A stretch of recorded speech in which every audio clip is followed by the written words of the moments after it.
Illumination's Super Mario Bros. Movie is releasing next year, and coming off the back of the Sonic movies and Detective Pikachu, I'm pretty excited to see where this goes.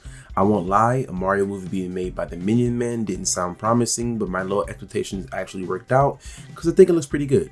I always thought a Mario movie was missed potential, especially in the Wii era where I think he was bigger than ever, but then I remember why it took so long for a movie like this to happen. 1993 Super Mario Bros. Is one of the most infamous video game movies of all time. It's impossible to escape if you're a Mario fan or just a Nintendo fan in general. I was always aware of Mario. I played a couple of his games on my Game Boy and DS, but I remember vividly stopping every time to watch the holiday DSi ad with the kids singing to the tune of the Mario theme.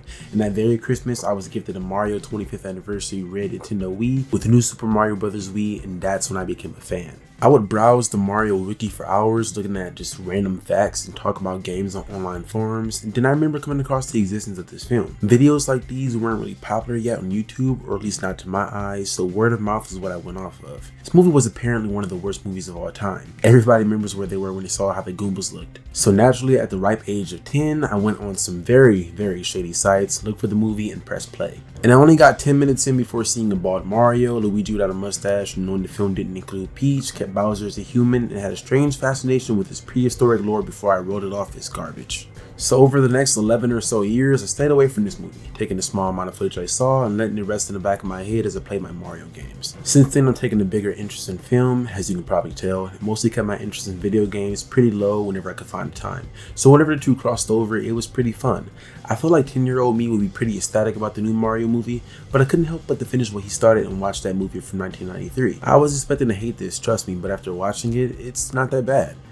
Like, it's not very good, but it's not bad. I think there's a small cult following this movie has, but overall the general consensus has been that this is one of the worst movies ever, but it's not. It's nowhere even close. So without further ado, and there's been a lot of ado, let's get into Super Mario Bros. 1993.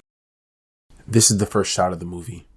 We're off to a good start. So when the meteorite hit the dinosaurs, it created an alternate universe where the surviving humanoid dinosaurs live called Dinohattan. We cut to a woman leaving an egg at an orphanage containing a baby 20 years ago.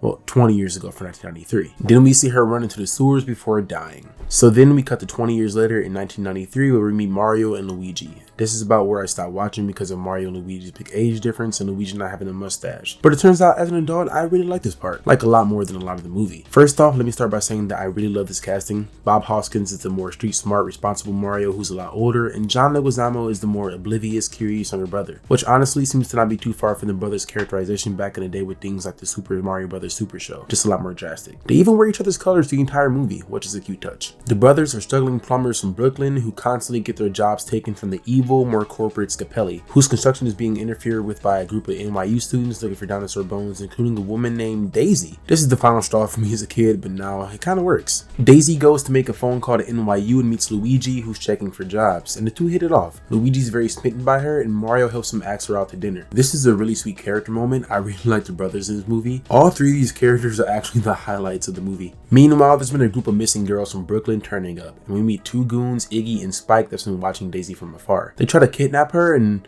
broad daylight, but it fails. I wonder who they could be working for. They're the kind of dumb henchman stereotype, but they're kind of funny.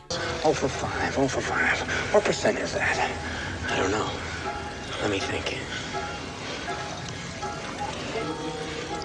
I don't know. So we go to dinner with Mario, Luigi, Daisy, and Daniela. This is Miss Potential to name this character Pauline, but upon research, Pauline wasn't Pauline until the Game Boy version of Donkey Kong that released the year after. But I wonder if she was created with Donkey Kong in mind. Considering there's deep cut Easter eggs like a local shop being called Mr. Video. How many people even know about that? So while Iggy and Spike kidnap Daniela, Luigi and Daisy hit it off and go for a walk before heading back to the digging site. And I can't stress enough how much I'll enjoy this part of the movie. Daisy and Luigi are nice to watch, and I'm pretty sure this is one of the first depictions of these two actually being a thing in the series. We even learn that Daisy's an orphan, and Luigi relates to her and tells her that Mario is the one who raised them when their parents are out of the picture. When they get to the site, they discover two Scapelli men messing with the pipes, so they go home and get Mario, and the brothers begin to work to fix the pipes. We're going in. And in the worst kidnapping of all time, Iggy and Spike knock out the brothers and take Daisy. Why? Why is it edited like this?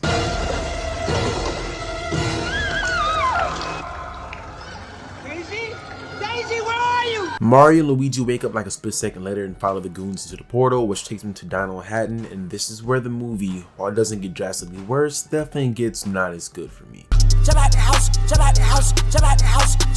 Now the brothers are in Dinohattan. This is pretty cool set design, very Blade Runner inspired with some nice little Easter eggs. It really does feel like an alternate universe New York. You know, I don't know why people don't like this movie. Oh shit. So here we finally meet our villain Koopa, played by Dennis Hopper. Fire coming out of the monkey's head, Dennis Hopper. And his girlfriend Nina, played by Fiona Shaw. No, not Bowser, Koopa. He wants to merge the two universes and needs Daisy and the rock she carries to do so. Oh yeah, by the way, Daisy is Princess Daisy, the baby from the beginning. He hates mammals, which is one of my biggest gripes of the film because all of the characters we meet from Dinohattan are just extraordinarily human. There's no reptilian features that the makeup team puts on him, so Koopa's hatred of humans doesn't really make much sense when he and everyone else just looks like humans with wackier haircuts. Also, Dennis Hopper is way too enjoyable in this. Goomba! Yeah. Walk tall, be proud. Go Goomba!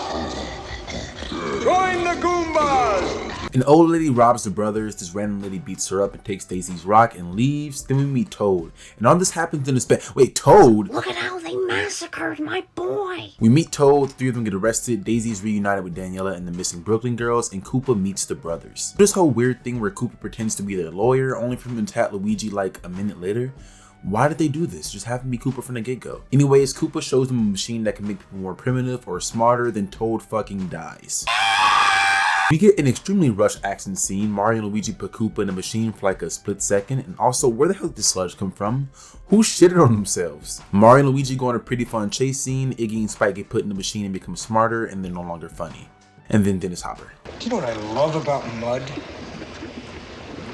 It's clean and it's dirty at the same time. Basically, the brothers team up with Iggy and Spike, exchanging the rock for Daisy. They go to a nightclub ran by the random woman who stole the rock, whose name is Big Bertha, which is apparently a type of cheap. I looked this up. Mario cheats on Daniela. She gives him the rock and rocket boots, and then the third act starts. Also, Yoshi's here. Looks pretty good. I wonder if this is because of Jurassic Park. Explain yourself, Spielberg. Dennis Hopper. King Koopa here. Oh, yes, sir. I'd like the Koopa special. Pterodactyl tail on that? Yes. Dino, lizard, hold a mammal, no worms, and spicy. The third act is just standard stuff. I would have enjoyed it a lot more if I was a kid and didn't turn it off 10 minutes in. Mario saves Daniela and the Brooklyn girls. Super Mario 64. Yoshi Tarantino. Five Nights at Freddy's. Nina merges the worlds and then she dies. Jesus Christ. Mr. Stark, I don't feel so good. Koopa and Mario appear in New York and Koopa fucking kills Scapelli. Monkey! More hijinks ensue. They kill Koopa and the world is saved. The brothers go back to New York. Daisy stays in Dinohattan until the movie ends on a cliffhanger and a post-credit scene where Iggy and Spike meet Nintendo. Iggy's world. The indomitable Spike. The Super Koopa How cousins. did they get to New York? And that's Super Mario Brothers. I know I skipped over a good chunk of the third act, but a lot of it is mostly just nonsensical action. But I still enjoy some of the bits like Mario and Luigi dancing with the Goombas in the elevator and Mario saving the Brooklyn girls. Although a dramatic scene where Mario admits his adultery to Daniela would have did this movie some wonders. But overall, I wasn't bored with it. It's cute, it definitely isn't what I say it's good, but Mario, Luigi, Daisy, and Koopa carry the entire thing. Even though Mario really doesn't have a character arc, he's still a lot of fun to watch because of Bob Hoskins. I kinda like Dinohattan's design, everything's kinda shitty and ran through, and that Yoshi puppet is pretty good too. The script isn't very strong though. You can tell there's a bunch of revisions. The plan kind of comes off as a bunch of nonsense, and Koopa's motivation doesn't really make sense when he and everyone else just look like mammals anyways. The designs for the Goombas and the other creatures really does kind of suck. I would say it would be hard to do in live action, but looking at Yoshi, I'm sure it wouldn't have been that hard. Puppeteering a bunch of small little mushroom guys would have stretched a budget too far though. It's just not a good adaptation of the games either. I think they nailed the characterization of the brothers, and them being plumbers from Brooklyn who get transported to another world is about as accurate as it can get. If the budget was higher, probably could have seen a more accurate Mushroom Kingdom, probably with some strong Wizard of Oz vibes, but Dinohattan is a decent substitute. And this was in that era where everything was kind of grimy and run down. Speaking of that, I think if you're not going to make him a turtle dragon hybrid, turning Bowser into a sleazy political force is about as good as you can do at the time. I mean, every villain in kids movies like these were just slimy guys in suits anyways, and like I said, Dennis Hopper's a lot of fun in the role.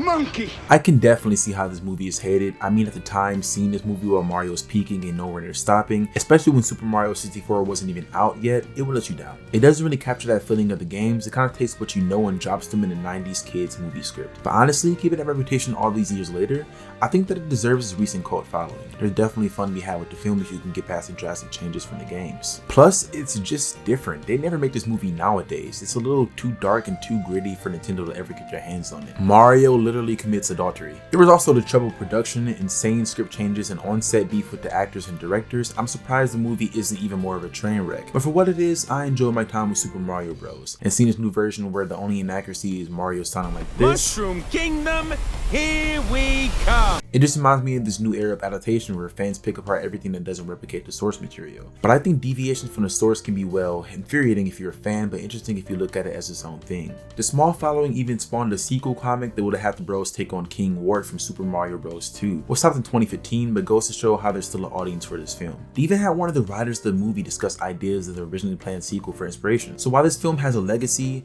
not all of it is so bad after all. Pornography exists in this universe. So thank you guys for watching. This is my first long form review of a movie on this channel, but I talk about movies all the time here, so if you're into that, then hit subscribe and like, and hopefully you can watch more videos like this in the future. Thank you.